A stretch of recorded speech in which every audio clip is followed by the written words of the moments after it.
Selamat datang di Kabar Padang siang ini, program berita dari Padang Express yang merangkum berbagai informasi terkini, aktual, dan terpercaya. Mulai dari peristiwa penting, kabar daerah, hingga informasi menarik lainnya. Semuanya kami hadirkan secara singkat dan jelas.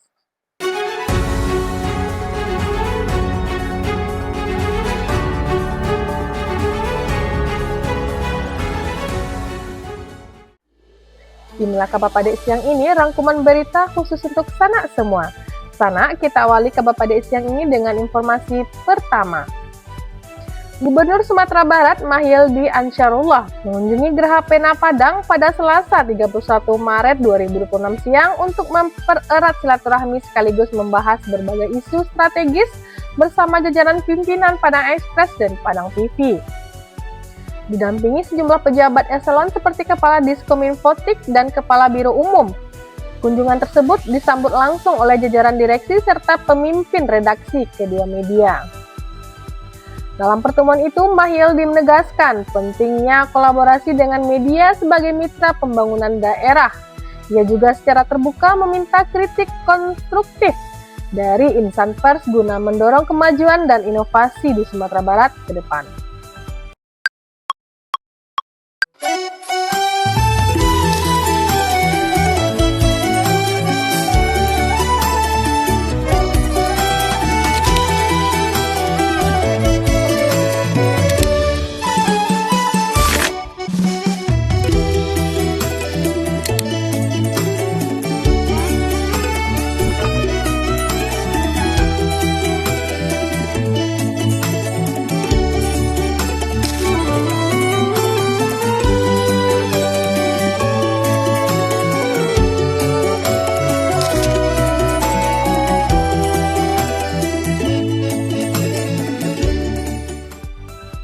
Berita kedua, Gubernur Sumatera Barat Mahyildi Ansarullah menegaskan bahwa pembangunan kawasan industri Teluk Tapang di Pasaman Barat menjadi kunci ketahanan energi dan masa depan ekonomi daerah. Hal itu disampaikan saat berkunjung ke Geraha Pena Padang pada Selasa 31 Maret 2026. Langkah strategis ini diambil untuk mengantisipasi krisis energi nasional melalui rencana pembangunan kilang minyak dan tangki timbun di lahan seluas 16.500 hektar yang dinilai sangat potensial. Dalam diskusi bersama jajaran Padang Express dan Padang TV, Mahyildi juga mengungkapkan upaya menarik investor global seperti Saudi Aramco guna memperkuat infrastruktur di pesisir barat dengan optimalisasi potensi tambang dan sawit.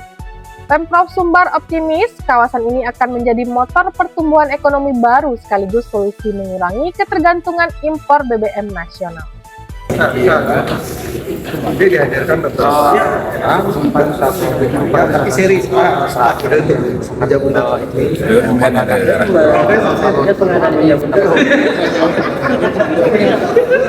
ya, saya kira memang kita sangat berharap Semen Padang itu lebih maju sampai ketika saya periode pertama saya gubernur langsung ketemu dengan Semen Indonesia. Bagaimana Semen Padang ini bisa mendapat tempat. Nah, waktu itu dibincangkan dengan Green Cement dan Semen Padang termasuk Green Cement. Kenapa? Karena dia sudah menggunakan sampah sebagai substitusi batu bara. Nah, ini akan kita dorong terus, kita kembangkan terus. Nah, sehingga waktu itu ada saya berbicara juga dengan Semen Indonesia, yaitu diminta ada kebijakan dari Menteri PU untuk memperlukan penggunaan green cement, ya, sehingga Semen Padang akan mendapat tempat ya di dalam infrastruktur kita di Sumatera Barat dan juga Indonesia. Nah, tapi sampai sekarang itu belum dicoba. Tapi kita mendorong terus ya, bagaimana Semen Padang lain, insya Allah. Ini justru seperti kemarin saya ketemu dengan Pak Kejati dan kemudian juga dengan dinas lingkungan itu bagaimana mengajak investor untuk mengolah sampah dan kemudian nanti akan bisa diseleksikan dengan Semen Padang. Ya, nah, sehingga makin konkret dan makin meningkat penggunaan semen padan itu menjadi green cement. Nah, sehingga dengan green cement ini sangat sesuai dengan kita Provinsi Sumatera menjadi green province.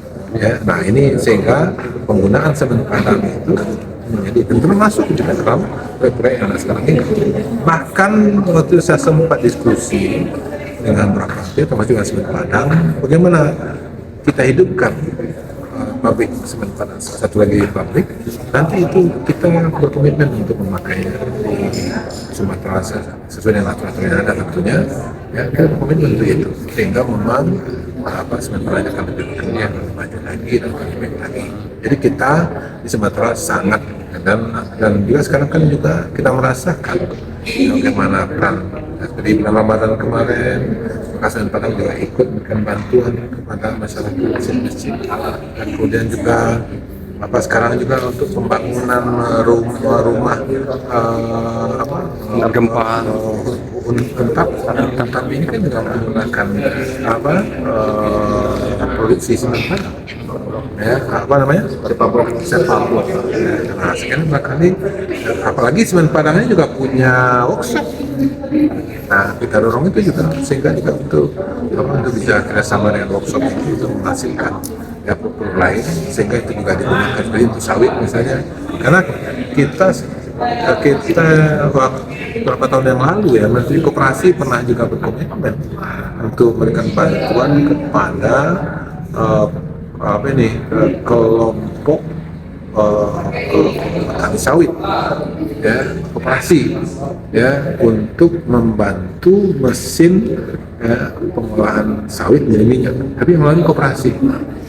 Dan itu makanya Penastani tahun 2022 saat ini ditampilkan itu kan Pamiko namanya, pabrik minyak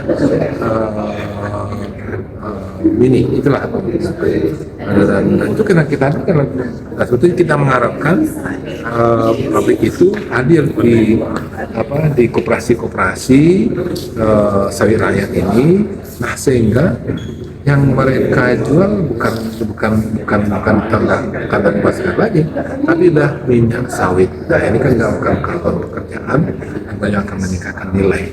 Dan ini pula yang sampai oleh Pak Menteri Pertanian hari ini kan, bahwasanya kita punya bergaining, ya, yaitu dengan sawitnya, karena 60% kebutuhan sawit dunia ada di Indonesia. Kalau memang kita compare dengan Malaysia, 80%. Nah, sekarang ini bergaining yang kuat dari kita untuk dengan beberapa negara lain, ya, di dalam mengaruhi situasi kondisi sekarang ini. Nah, maksud itu makanya ini momen kita ini untuk bagaimana memperkuat dan meningkatkan hilirisasi sawit di dalam negeri. Kalau tidak salah itu tahun 2022 itu ada poin itu dari kelompok dengan Bupati Wali Kota Sumatera ya, dan di mana semen padang itu salah satu dijadikan sebagai semen yang digunakan untuk pembangunan infrastruktur Sumatera. Itu kalau kita seperti apa?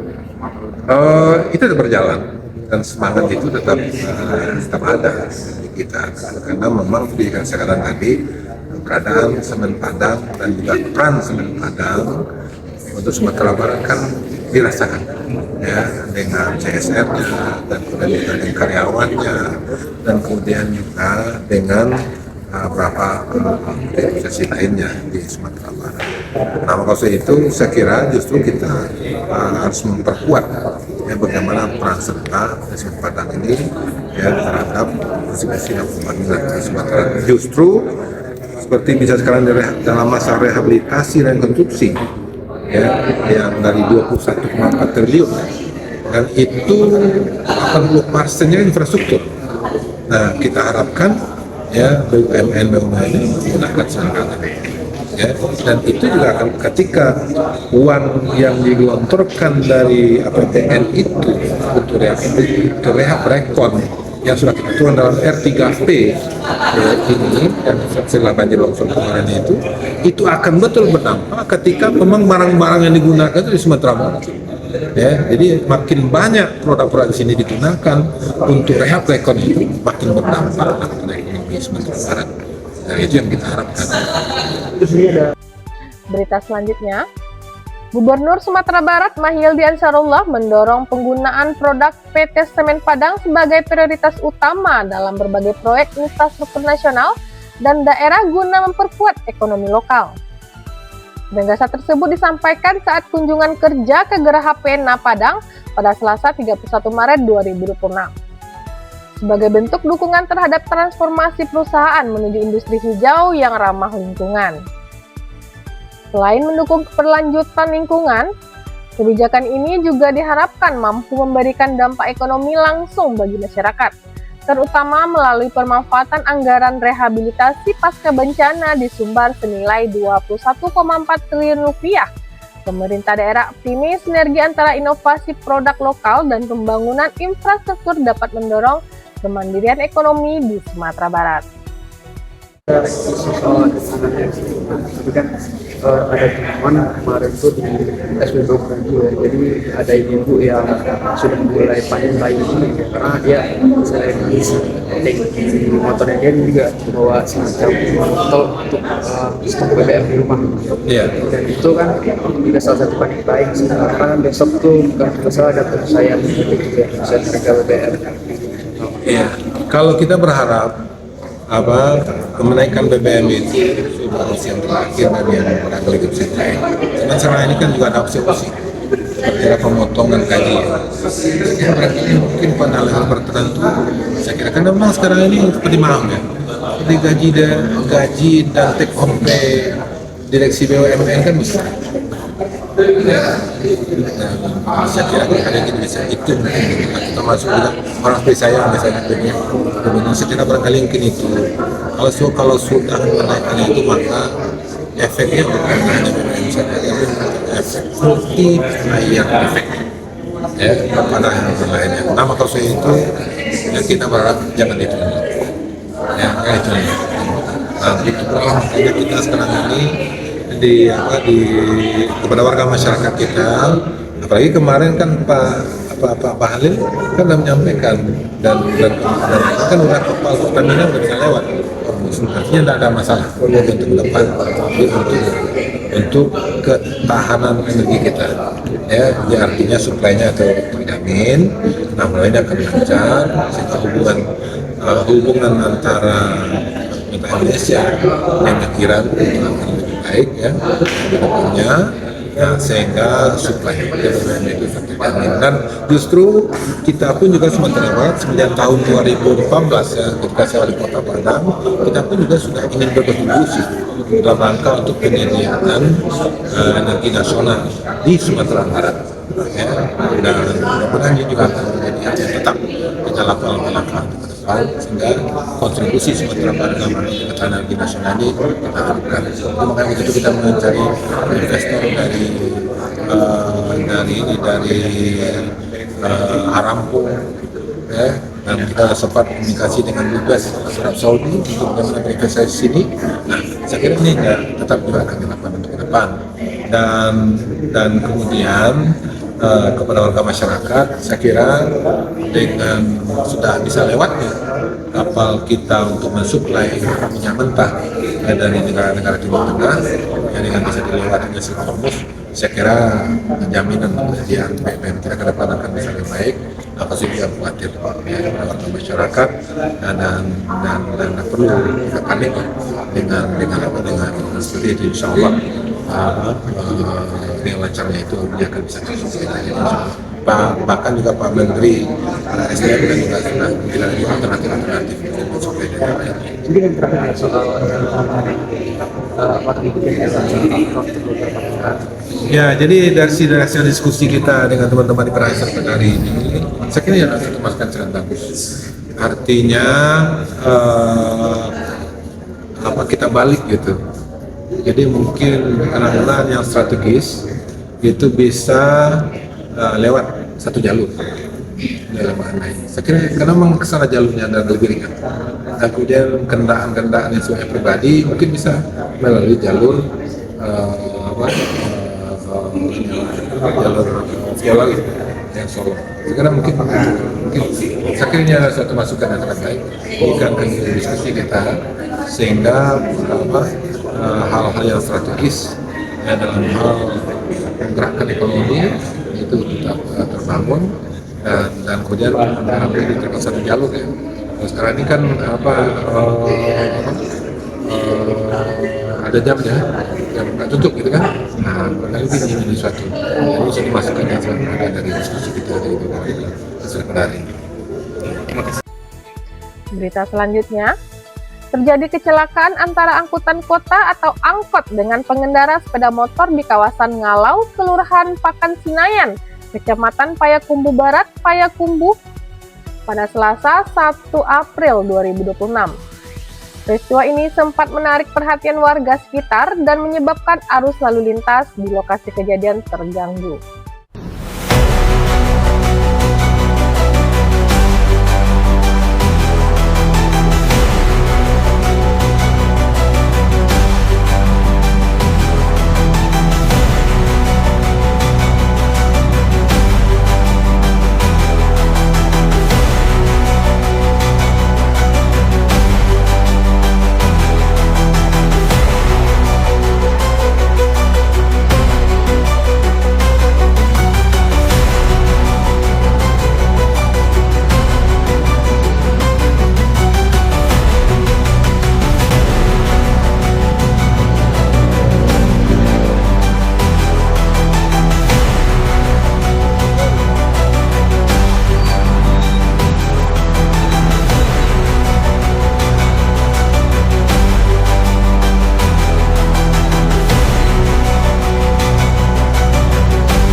Berita selanjutnya, sejumlah pelajar di SMP Negeri 4 Payakumbuh terlihat menikmati program makan bergizi gratis atau MBG di dalam kelas saat jam istirahat. Kegiatan ini berlangsung tertib dan menjadi bagian dari upaya pemenuhan asupan gizi bagi siswa selama proses belajar. Program MBG tersebut disambut antusias oleh para pelajar yang tampak menikmati makanan bersama teman-teman mereka di ruang kelas. Selain membantu kebutuhan gizi, kegiatan ini juga menciptakan suasana kebersamaan di lingkungan sekolah. Mulai saat ini, pelaksanaan MBG direncanakan berlangsung 5 hari dalam sepekan, yang sebelumnya 6 hari. Penyesuaian ini dilakukan sebagai bagian dari pengaturan program ke depan.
Berita terakhir, longsor terjadi di wilayah Kecamatan Palupu, tepatnya di kilometer 32 Jorong Sari Lawe, Nagarina Limo, pada Rabu 1 April 2026 pagi. Material longsor sempat menutup jalur utama yang menghubungkan Bukit Tinggi dengan Medan, sehingga akses kendaraan tidak dapat dilalui. Saat ini penanganan telah dilakukan dengan pembersihan material menggunakan alat berat dan masih terus berlangsung di lokasi kejadian. Jalur dilaporkan mulai berangsur terbuka dan sudah dapat dilalui kendaraan dengan sistem buka tutup. Pengendara dihimbau tetap berhati-hati mengikuti arahan petugas di lapangan serta waspada terhadap potensi longsor susulan.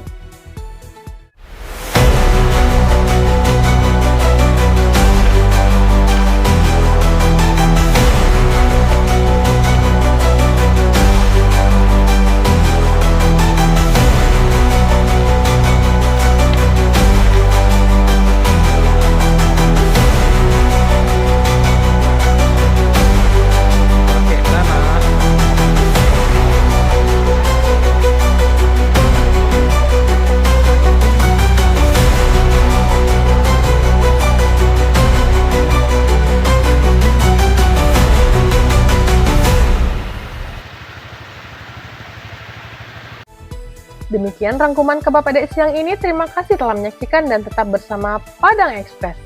Jangan lupa ikuti kami untuk mendapatkan update berita terbaru dan terpercaya. Sampai jumpa di Kabar Pade siang berikutnya.